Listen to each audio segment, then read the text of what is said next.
मेरे प्यारे देशवासियों, नमस्कार। मन की बात च तुंदा सभनें दा मता मता स्वागत है। जुलाई दा म्हीना यानी बरसात दा म्हीना, बरखा दा म्हीना पिछले किश दिन कुदरती आपदाएं करी चैंता ते परेशानी कन्नै भरोचे दे रेह् न। जमुना सने केईं नदियें च हाड़ करी केईं इलाकें च लोकें गी तकलीफ ठुआनी पेई ऐ। प्हाड़ी इलाकें च लास पस्सियां पौने दियां घटनां बी होईयां न। इस्सै दौरान मुल्ख दे पच्छमी हिस्से च किश समें पैह्ले गुजरात दे इलाकें च बिपरजॉय चक्रवाती तूफान बी आया। पर साथियो, इनें आपदाएं बश्कार असें सभनें देशवासियें भी दस्सेआ ऐ जे सांझे जतनें दी ताकत केह् होंदी ऐ। मकामी लोकें, साढ़े NDRF दे जवानें, मकामी प्रशासन दे लोकें दिन रात लाइयै ऐसी आपदाएं दा मुकाबला कीता ऐ। कुसै बी आपदा कन्नै निब्बड़ने च साढ़ी समर्थ ते संसाधनें दी भूमिका बड्डी होंदी ऐ, पर एह्दे कन्नै गै साढ़ी संवेदनशीलता ते इक दुए दा हत्थ फगड़ने दी भावना उन्नी गै अहम होंदी ऐ। सर्वजन हिताय दी इ'यै भावना भारत दी पन्छान बी ऐ ते भारत दी ताकत बी ऐ। साथियो, बरखा दा इ'यै समें रुक्ख बूह्टे लाने ते पानी दे संरक्षण लेई भी उन्ना गै जरूरी होंदा ऐ। आज़ादी दे अमृत महोत्सव दे दौरान बने दे 60,000 थमां मते अमृत सरोवरें च भी रौनक बधी गेई ऐ। अजें 50,000 थमां मते अमृत सरोवरें गी बनाने दा कम्म चला बी करदा ऐ। साढ़े देशवासी पूरी जागरूकता ते जिम्मेदारी दे कन्नै जल संरक्षण लेई नमें जतन करा करदे न। तुसें गी चेता होग किश समें पैह्ले में MP दे शहडोल गेआ हा। उत्थे मेरी मलाटी पकरिया ग्रां दे आदिवासी भ्राएं भैनें कन्नै होई ही। उत्थे मेरी उंदे कन्नै कुदरत ते पानी गी बचाने लेई भी चर्चा होई ही। उनें मिगी पता लग्गा ऐ जे पकरिया ग्रां दे आदिवासी भ्राएं भैनें इसी लेइयै कम्म भी शुरू करी दित्ता ऐ। इत्थें प्रशासन दी मदद कन्नै लोकें करीब 100 खूहें गी वाटर रिचार्ज सिस्टम च बदली दित्ता ऐ। बरखा दा पानी हून इनें खूहें च जंदा ऐ ते खूहें थमां एह् पानी जिमीं अंदर चली जंदा ऐ। एह्दे नै इलाके च धरतै हेठ मौजूद पानी दा स्तर भी बल्लें बल्लें सुधरग। हून सभनें ग्रां आह्लें पूरे इलाके दे करीब 800 खूहें गी रिचार्ज लेई इस्तेमाल च आह्नने दा लक्ष्य बनाया ऐ। उत्साह बधाने आह्ली नेही गै इक खबर UP थमां आई ऐ। किश दिन पैह्ले उत्तर प्रदेश च इक दिनै च 30 करोड़ बूह्टे लाने दा रिकार्ड बनाया गेआ ऐ। इस अभियान दी शुरुआत राज्य सरकार ने कीती, उसी पूरा उत्थूं दे लोकें कीता। नेह् जतन जन भागीदारी दे कन्नै कन्नै जन जागरण दी भी बड़ी बड्डी मिसाल न। मैं चाहंग जे अस सब्बै भी बूह्टे लाने ते पानी बचाने दे इनें जतनें दा हिस्सा बनचै। मेरे प्यारे देशवासियों, इस समें सौन दा पवित्र म्हीना चला करदा ऐ। सदाशिव महादेव हुंदी साधना आराधना दे कन्नै गै सोन हरियाली ते खुशियें कन्नै जुड़े दा होंदा ऐ।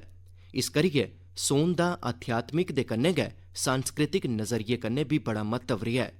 सोन दे झूले, सोन दी मैंह्दी, सोन दे उत्सव यानी सोन दा मतलब गै नंद ते खुशी हुंदा ऐ। साथियो, साढ़ी इस आस्था ते इनें परंपराएं दा इक पक्ख होर बी ऐ। साढ़े एह् पर्व ते परंपरां असेंगी गतिशील बनांदे न। सोन च शिव आराधना लेई किन्ने गै भगत कांवड़ यात्रा पर निकलदे न। सोन दी वजह करी इनें दिनें 12 ज्योतिर्लिंगें च बी बड़े श्रद्धालु पुज्जा करदे न। तुसें गी एह् जानियै भी खरा लग्गोग जे बनारस पुज्जने आह्ले लोकें दी गिनतरी भी रिकार्ड त्रोड़ा करदी ऐ। हून काशी च हर ब'रे 10 करोड़ थमां मते सैलानी पुज्जा करदे न। अयोध्या, मथुरा, उज्जैन जनेह् तीर्थें पर औने आह्ले श्रद्धालुएं दी गिनतरी भी तेजी कन्नै बधा करदी ऐ।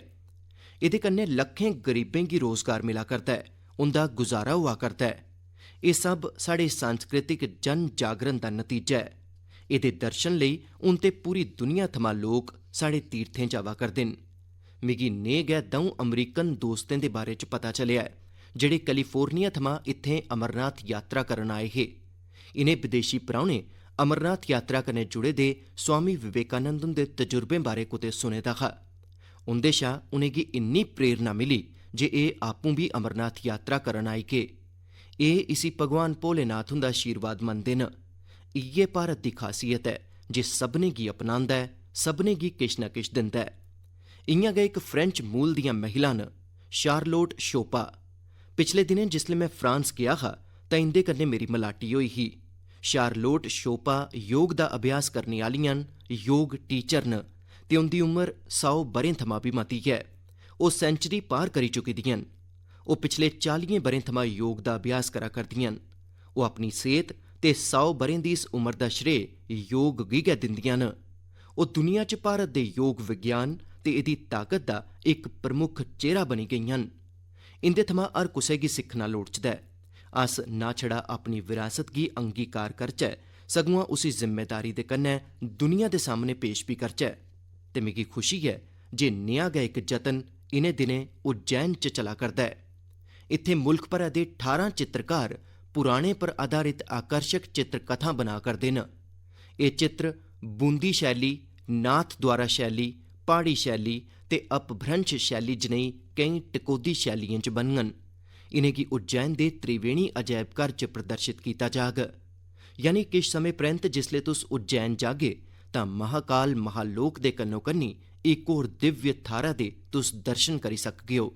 साथियो, उज्जैन च बना'रदी इनें चित्रकलाएं दी गल्ल करदे होई मिगी इक होर अनोखी पेंटिंग दा चेता आई गेआ ऐ। एह् पेंटिंग राजकोट दे इक कलाकार प्रभात सिंह मोडभाई बरहाट जी होरें बनाई ही। एह् पेंटिंग छत्रपति वीर शिवाजी महाराज हुंदे जीवन दे इक प्रसंग पर आधारित ही। कलाकार प्रभात भाई होरें दर्शाया हा जे छत्रपति शिवाजी महाराज राज्याभिषेक दे बाद अपनी कुलदेवी तुलजा माता हुंदे दर्शन करन जा'रदे हे तां उस समें केह् म्हौल हा। अपनी परंपराएं, अपनी धरोहरें गी जीवंत रखने लेई असेंगी उनेंगी सहेजना हुंदा ऐ, उनेंगी जीना हुंदा ऐ, उनेंगी अगली पीढ़ी गी सखाना हुंदा ऐ। मिगी खुशी ऐ जे अज्ज इस दिशा च नेकां जतन होआ करदे न। मेरे प्यारे देशवासियो, केईं बारी जिसले अस इकोलॉजी, फ्लोरा, फौना, बायोडाइवर्सिटी जनेह् लफ्ज़ सुनने आं तां किश लोकें गी लगदा ऐ जे एह् ते माहिराना विशे न, इंदे कन्नै जुड़े दे माहिरें दे विशे न, पर ऐसा नेईं ऐ। जेकर अस वाकई कुदरत कन्नै प्यार करने आं तां अस अपनी निक्की निक्की कोशिशें कन्नै बी मता किश करी सकने आं। तमिलनाडु च वाडावल्ली दे इक साथी न सुरेश राघवन जी। राघवन जी होरें गी पेंटिंग दा शौक ऐ। तुस जानदे हो, पेंटिंग कला ते कैनवस कन्नै जुड़े दा कम्म ऐ। पर राघवन जी होरें तैऽ कीता जे ओह् अपनी पेंटिंगें दे राहें रुक्ख बूह्टें ते जीएं जैंतुएं दी जानकारी गी संरक्षित करङन। ओह् बक्ख-बक्ख फ्लोरा ते फौना दियां पेंटिंगां बनाइयै उंदे कन्नै जुड़ी दी जानकारी दा दस्तावेजीकरण करदे न। ओह् अजें तगर दर्जनें ऐसी चिड़ियें दी, पशुएं दी, ऑर्चिड्स दी पेंटिंगां बनाई चुके दे न जेह्ड़े विलुप्त होने दी कगार पर न। कला दे राहें कुदरत दी सेवा करने दी एह् मिसाल वाकई अनोखी ऐ। मेरे प्यारे देशवासियो, अज्ज मैं तुसें गी इक होर दिलचस्प गल्ल बी दस्सना चाह्न्नां। किश दिन पैह्ले सोशल मीडिया पर इक अनोखा क्रेज़ नजरी आया। अमरीका ने असेंगी 100 शा मतियां दुर्लभ ते प्राचीन कलाकृतियां वापस कीतियां न। इस खबर दे सामने औने दे बाद सोशल मीडिया पर इनें कलाकृतियें गी लेइयै बड़ी चर्चा होई। युवाएं च अपनी विरासत दे प्रति गर्व दी भावना नजरी आई। भारत परतोई दियां एह् कलाकृतियां 2500 ब'रें शा लेइयै 250 ब'रें तगर परानियां न। तुसें गी इब्बी जानियै खुशी होग जे इनें दुर्लभ चीजें दा सरबंध देशै दे बक्ख-बक्ख इलाकें कन्नै ऐ। एह् टेराकोटा, पत्थर, धातु ते लकड़ी दे इस्तेमाल कन्नै बनाई गेदियां न। इंदे चा किश ते ऐसियां न जेह्ड़ियां तुसें गी हैरानगी कन्नै भरी देङन। तुस इनेंगी दिखगे तां दिखदे गै रेही जागे। इंदे च 11वीं सदी दा इक खूबसूरत सैंडस्टोन स्कल्पचर भी तुसें गी दिक्खने गी मिलोग। एह् नृत्य करा करदी इक अप्सरा दी कलाकृति ऐ जेह्दा सरबंध मध्य प्रदेश कन्नै ऐ। चोल जुग दी केईं मूर्तियां बी इंदे च शामल न। देवी ते भगवान मुर्गन हुंदियां प्रतिमां ते 12वीं सदी दियां न ते तमिलनाडु दी वैभवशाली संस्कृति कन्नै जुड़ी दियां न। भगवान गणेश हुंदी करीब 1000 ब'रे परानी कैंह् दी प्रतिमा बी भारत गी परताई गेई है। ललितासन च बैठे दे उमा महेश्वर हुंदी इक मूर्ति 11वीं सदी दी दस्सी जंदी है, जेह्दे च ओह् दौनें नंदी पर आसीन न। पत्थरें कन्नै बनी दी जैन तीर्थंकरें दी द'ऊं मूर्तियां बी भारत वापस आईयां न। भगवान सूर्यदेव हुंदियां द'ऊं प्रतिमा बी तुंदा मन मोही लैङन। इंदे चा इक सैंडस्टोन कन्नै बनी दी ऐ। वापस कीती गेदी चीजें च लकड़ी कन्नै बने दा इक पैनल बी ऐ जेह्ड़ा समुंद्र मंथन दी कथा गी सामने आह्नदा ऐ। 16वीं-17वीं सदी दे इस पैनल दा जुड़ाऽ दक्खन भारत कन्नै ऐ। साथियो, इत्थें मैं ते बड़े घट्ट गै नांऽ लैते न, जद् के दिखचै तां एह् सूची बड़ी लम्मी ऐ। मैं अमरीकी सरकार दा आभार करना चाह्न्नां जिनें साढ़ी इस बड़मुल्ली विरासत गी परताया ऐ। 2016 ते 2021 च बी जिसलै मैं अमरीका दी यात्रा कीती ही, उसलै बी केईं कलाकृतियां भारत गी वापस कीतियां गेइयां हियां। मिगी विश्वास ऐ जे नेह जतनें कन्नै साढ़ी सांस्कृतिक धरोहरें दी चोरी रोकने दी इस गल्लै गी लेइयै मुल्ख भरै च जागरूकता बधोग। एह्दे कन्नै साढ़ी सग्गोसार विरासत कन्नै देशवासियें दा लगाव भी होर गैह्रा होग। मेरे प्यारे देशवासियो, देवभूमि उत्तराखंड दियें किश माताएं ते भैनें जेह्ड़ी चिट्ठियां मिगी लिखियां न, ओह् भावुक करे देने आह्लियां न। उनें अपने पुत्तरै गी, अपने भ्राऽ गी बड़ा मता आशीर्वाद दित्ता ऐ। उनें लिखेआ ऐ जे उनें कदें कल्पना बी नेईं कीती ही जे साढ़ी सांस्कृतिक धरोहर रेह् दा भोजपत्र उंदी आजीविका दा जरिया बनी सकदा ऐ। तुस सोचा करदे होगे जे एह् पूरा मामला है केह्? साथियो, मिगी एह् चिट्ठियां लिखियां न चमोली जिले दी नीति माणा घाटी दियें महिलाएं। एह् ओह् महिलां न जिनें पिछले ब'रे अक्तूबर च मिगी भोजपत्र पर इक अनोखी कलाकृति भेंट कीती ही। एह् तोहफा हासल करियै मैं भी बड़ा खुश होई गेआ। आखर साढ़े इत्थे प्राचीन काल थमां साढ़े शास्त्र ते ग्रंथ इनें गै भोजपत्रें पर गै सखेजे जंदे रेह् न। महाभारत भी ते इस्सै भोजपत्र पर लिखेआ गेआ हा। अज्ज देवभूमि दियां एह् महिलां इस भोजपत्र कन्नै बड़ियां गै खूबसूरत कलाकृतियां ते स्मृति चिन्ह बना करदियां न। माणा ग्रां दी यात्रा दे दरान मैं उंदे इस अनोखे जतन दी सराहना कीती ही। मैं देवभूमि औने आह्ले सैलानियें गी अपील कीती ही जे ओह् यात्रा दे दरान मते कोला मते मकामी उत्पाद खरीदन। एह्दा उत्थे बड़ा असर होआ ऐ। अज्ज भोजपत्र दे उत्पादें गी इत्थे औने आह्ले तीर्थयात्री बड़ा पसंद करा करदे न ते इसी खरी कीमतें पर खरीदा भी करदे न।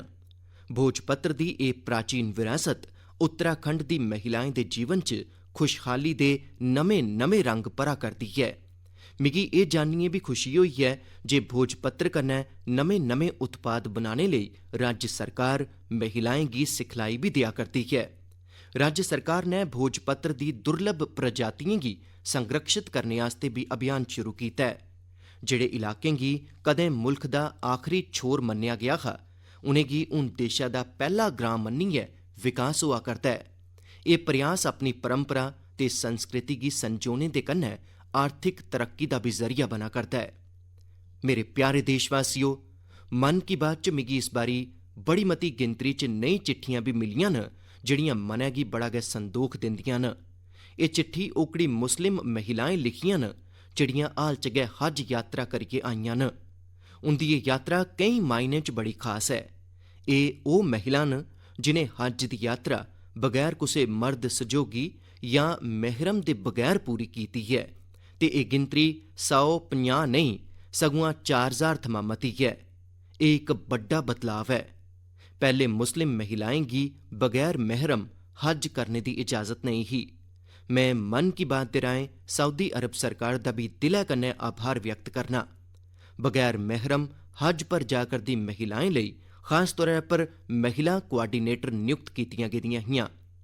साथियो, पिछले किश ब'रें च हज नीति च जेह्ड़े बदलाव कीते गे न, उंदी बड़ी मती सराहना होआ करदी ऐ। साढ़ी मुस्लिम माताएं ते भैनें इस बारे च मिगी बड़ा किश लिखेआ ऐ। हून मते कोला मते लोकें गी हज पर जाने दा मौका मिला करदा ऐ। हज यात्रा थमां परतोए दे लोकें, खास करियै साढ़ी माताएं भैनें चिट्ठी लिखियै जेह्ड़ा आशीर्वाद दित्ता ऐ, ओह् अपने आपै च बड़ा प्रेरणा देने आह्ला ऐ।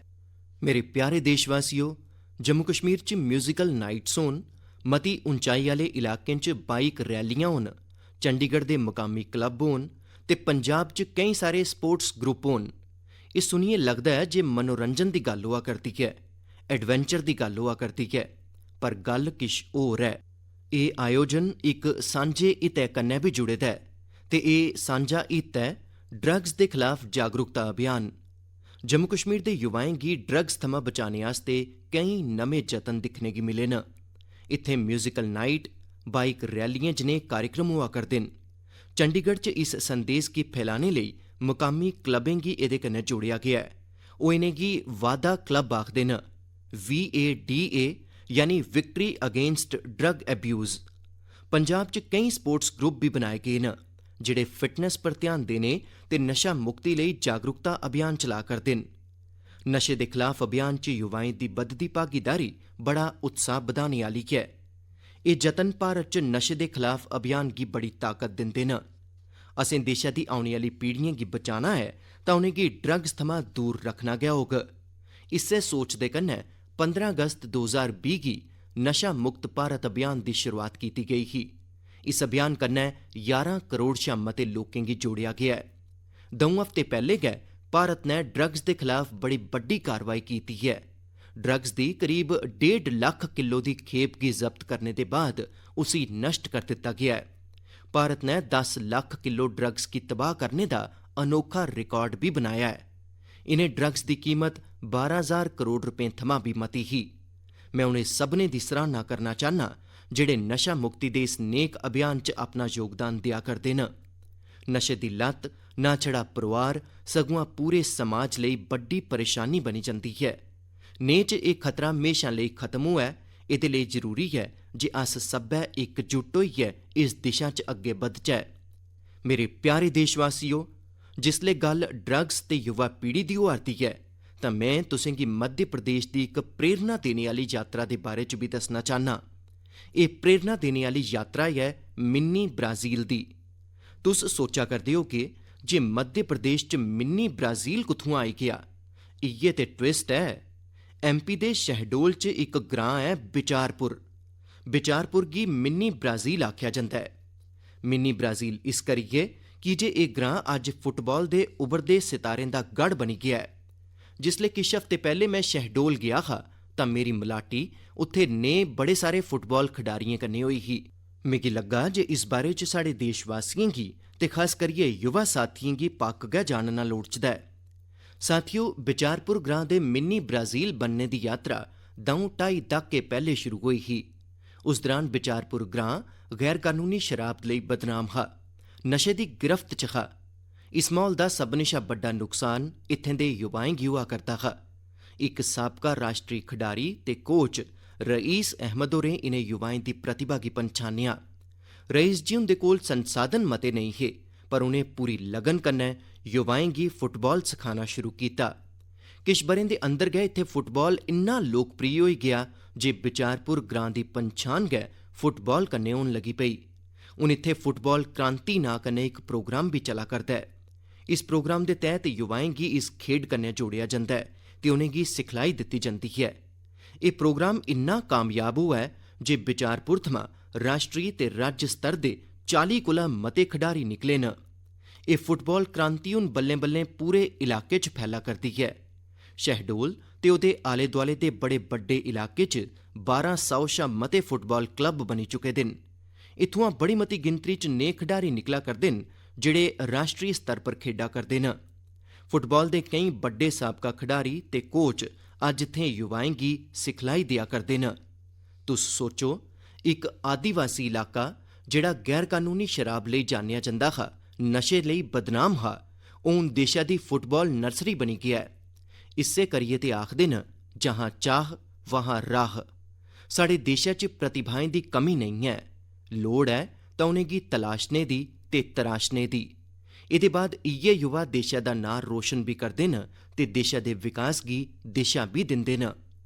मेरे प्यारे देशवासियो, आज़ादी दे 75 ब'रे पूरे होने दे मौके पर अस सब्बै पूरे जोश कन्नै अमृत महोत्सव मना करने आं। अमृत महोत्सव दे दौरान देशा च करीब 2 लक्ख कार्यक्रमें दा आयोजन कीता गेआ है। एह् कार्यक्रम इक कोला बधियै इक रंगें कन्नै सज्जे दे हे, बन्न सबन्नता कन्नै भरोचे दे हे। इनें आयोजनें दी इक खूबसूरती इब्बी रेही जिंदे च रिकार्ड गिनतरी च युवाएं हिस्सा लैता। इस दौरान साढ़े युवाएं गी देशा दी महान विभूतियें दे बारे च मता किश जानने गी मिलेआ। पैह्ले किश म्हीनें दी गै गल्ल करचै तां जन भागीदारी कन्नै जुड़े दे केईं दिलचस्प कार्यक्रम दिक्खने गी मिले। नेहा गै इक कार्यक्रम हा दिव्यांग लखारियें लेई राइटर्स मीट दा आयोजन। एह्दे च रिकार्ड गिनतरी च लोकें दी हिस्सेदारी दिक्खी गेई। उत्थे गै आंध्र प्रदेश दे तिरुपति च राष्ट्री संस्कृत सम्मेलन दा आयोजन होआ।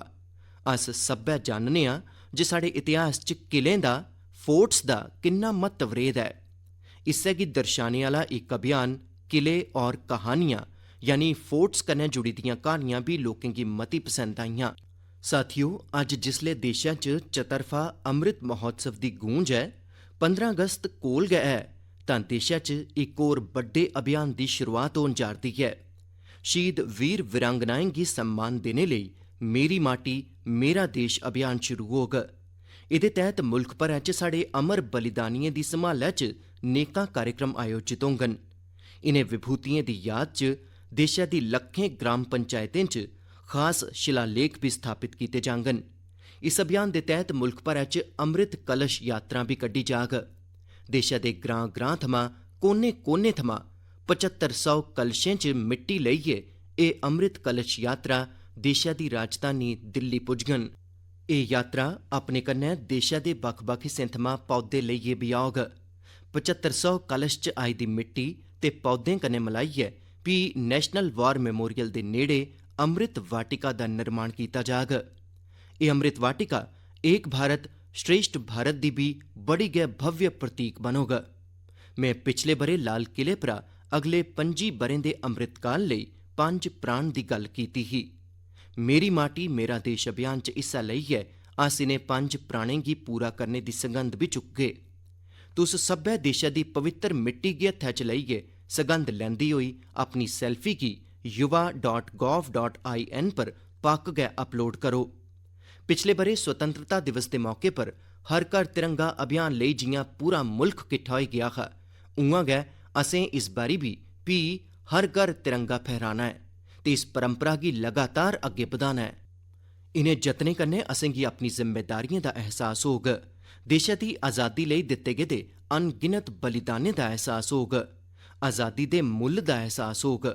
इस करियै हर देशवासी गी इनें जतनें कन्नै पक्क गै जुड़ना लोड़चदा ऐ।